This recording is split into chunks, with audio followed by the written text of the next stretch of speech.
sa paghatag og dakong importansya og prioridad sa kalambuan sa kahimtang sa panglawas sa mga residente sa barangay Baybay Triunfo. Gisugdanan niya tong adlong Martes, Disyembre 17 ang pag-layout sa bagong barangay health station kon BHS nga maigong pundo nga nagkantidad sa kapin 2.4 milyon pesos. Ang maong proyekto timaan sa dedikasyon ug suporta ni Second District Congressman Ando Waminal nga nagpakita sa iyang hugot nga pagtagad ug pag-prioritize sa lokal nga panginhanglanon ilabi na sa kahimtang sa panglawas sa mga residente sa barangay Baybay Triunfo. Ang Department of Public Works and Highways kon DPWH ug ang mga kawani sa barangay Baybay Triunfo nga gipanguluhan ni punong barangay Benedicto Rosal nagkahiusa sa pagpatuman sa maong pag-layout alang sa usa ka modernong pasilidad nga maghatag og mas accessible og epesyenteng healthcare services alang sa mga residente sa maong barangay. Sa interview kang punong barangay Rosal, iyang ipadayag ang dakong pasalamat sa Team Asenso Administration ilabi na sa tulo ka haligi sa probinsya nga nagpadayon sa pagpangita og igo nga pundo aron matuman ang dugay ng gipangandoy sa mga residente sa barangay Baybay Triunfo. Ang pagtukod sa barangay health station nga maghatag og husto og accessible nga serbisyong panglawas sa komunidad.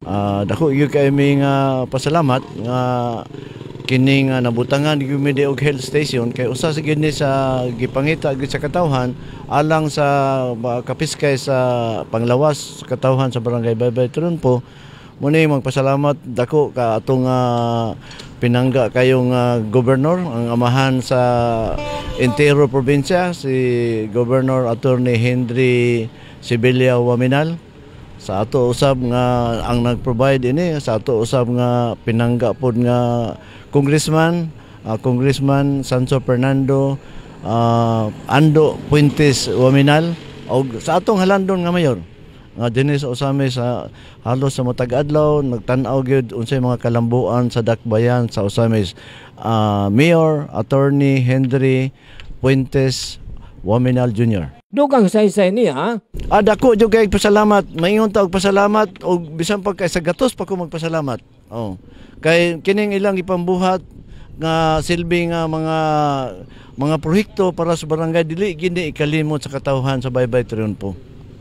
Daghan kay salamat nila kay kanunay gyud na silang nagpagaban. Kini nagpakita o nagpamatuod sa commitment sa lokal nga pangagamhanan sa Osamis City ubos sa liderato ni Mayor Attorney Henry Indi Waminal Jr. uban sa suporta sa konseyo ug ang aktibong kooperasyon ni Governor Henry S. Waminal aron masiguro ang paghatag ug igong pagtagad sa mga Osamisnon pinaagi sa kalidad nga mga infrastruktura.